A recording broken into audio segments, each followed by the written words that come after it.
Pastor Guerra, o texto base de hoje é um texto muito elucidativo nisso aí, né? Com João certeza. 8:44, forte, né? Forte demais, né? Vós tendes por pai ao diabo e quereis satisfazer os desejos do vosso pai.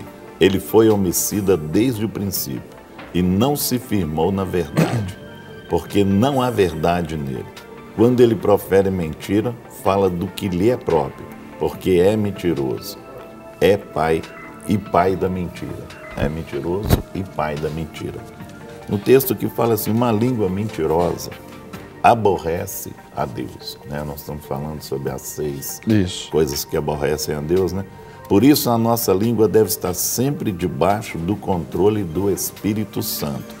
Não podemos entregar a língua, que é um membro do nosso corpo tão importante na comunicação, ao pecado, como instrumento de injustiça. Então nós devemos o quê?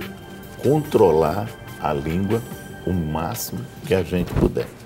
Porque a tentação é muito grande, né? Para fofoca, para conversa fiada, para, né, a pessoa maldizer o outro e falar mentiras, né? E muitas vezes as mentiras elas trazem uma proporção tão grande que fica difícil da pessoa conseguir depois desmentir, né? Mesmo que ela seja inocente e tudo, a forma que alastrou é muito grande. É como se uma faísca caísse numa floresta, entendeu? Vai pegando fogo. E isso vai levando, né? Igual a história daquele pastor, né, que a mulher conversou fiado com o nome dele, né? E depois ela foi lá e declarou para a igreja que realmente ela tinha mentido o nome.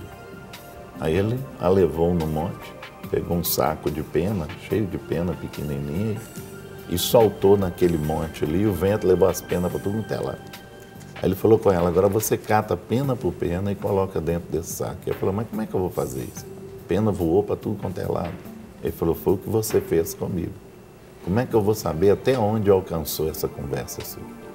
Né? Como é que eu vou detectar as pessoas para desmentir isso?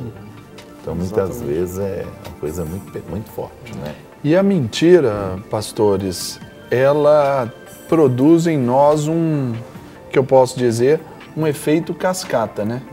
Porque muitas vezes há quem diga que para você contar uma mentira, você tem que criar outras mais para sustentar essa primeira, essa que startou tudo. Então, acaba que se torna um ciclo vicioso ali na vida do mentiroso, né? Por isso que a Bíblia declara que, ou seja, um abismo, ele vai chamar um outro abismo.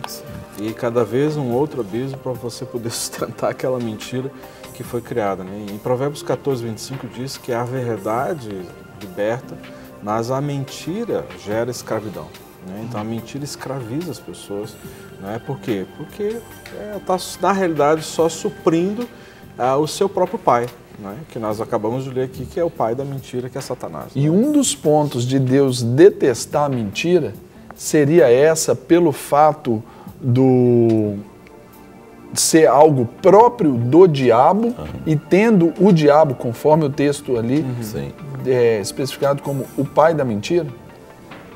É um dos pontos fortes, né?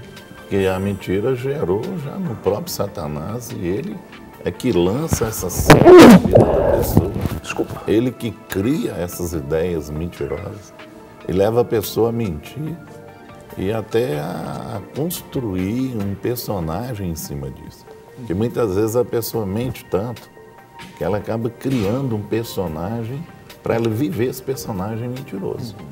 Constrói para a sua vida, né? Eu lembro uma vez eu conheci um rapaz que ele trabalhava na empresa e ele falava para todo mundo que ele era engenheiro da empresa. E ele era um simples funcionário, e ele colocou isso na mente e passava isso para as pessoas. E ele criou um personagem, né? Engenheiro. Ele era um engenheiro. E nem estudar tinha nada. Era apenas um funcionário da empresa. Isso é um desvio de caráter, né? Ele começa também com feridas na alma, né? Pessoas que passaram, por exemplo, por situações de de vergonha, de rejeição. Então, a tendência natural é tentar suprir essas carências que tem, né?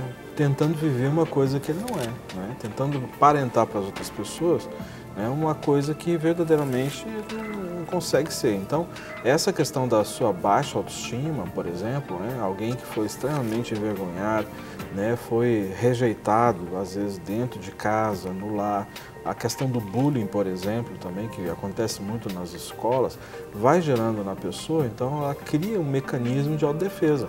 E muitas vezes começa isso com um mecanismo de autodefesa, mas só que ela é escravizante, que são as mentiras, você dizer que fez isso, fez aquilo, só para as pessoas poderem se admirar, né, contar aquelas histórias que, sabe, por exemplo, ele foi viajar até Lagoa Santa, mas aí ele fala que foi para não sei para onde, né, e faz aquilo outro, ele ficou num hotel, de repente ficou na casa de um amigo. Então, assim, procura muitas vezes aumentar situações que aconteceram na sua vida para gerar muitas vezes expectativa nas pessoas e gerar assim, nossa, como esse cara, não é? Como que isso, aquilo outro. Então, muitas vezes são pessoas que criam aquela história muito maior, às vezes é desse tamanhozinho, mas cria ilustra ela, né? Ilustra, riqueza de detalhes e tudo. Para quê? Para gerar nas pessoas, então, uma admiração.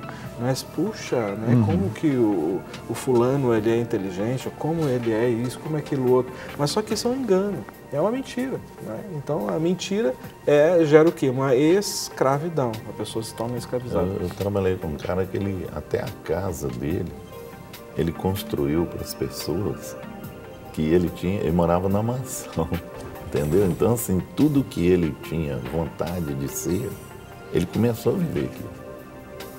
Mas só que ele não convidava ninguém para ir na casa dele. Eu pensava, mas por que nunca convidou ninguém? Aí eu comecei a conversar com ele e tal. Então ele construiu tudo na mente dele. Era tudo que ele sonhava, ele trouxe para uma realidade que não existia. Então ele criou uma mentira tão grande que depois ele teve que afastar das pessoas, porque ele não teve como encarar com as pessoas quando descobriram que era mentira. Nossa. Então traz um outro problema, né? Porque aí a pessoa vai afastar mesmo. E o mentiroso, no fim, ele acaba se afastando, ele se isola. Ele entra no isolamento por quê? Porque as pessoas começam a descobrir que ele é mentiroso, que as histórias que ele conta é ilustrada. Não é? Tem gente que você conta uma história, ele conta igualzinha para você. Ele só muda os personagens, não sei se você já notou isso, ele muda só os personagens. Meu Deus, como mas já viveu aquilo igual você. Você entendeu? Então, você conta, eu fiz isso na minha vida e tal. Se ele não fez, ele coloca um parente fez ou alguém na família que fez. E aumenta, né? E aumenta. E aumenta. É uma característica também daquelas pessoas que sempre sabem tudo. Isso, exatamente. Eu estava, eu fiz, naquele dia, eu lembro bem disso. Isso. Não é?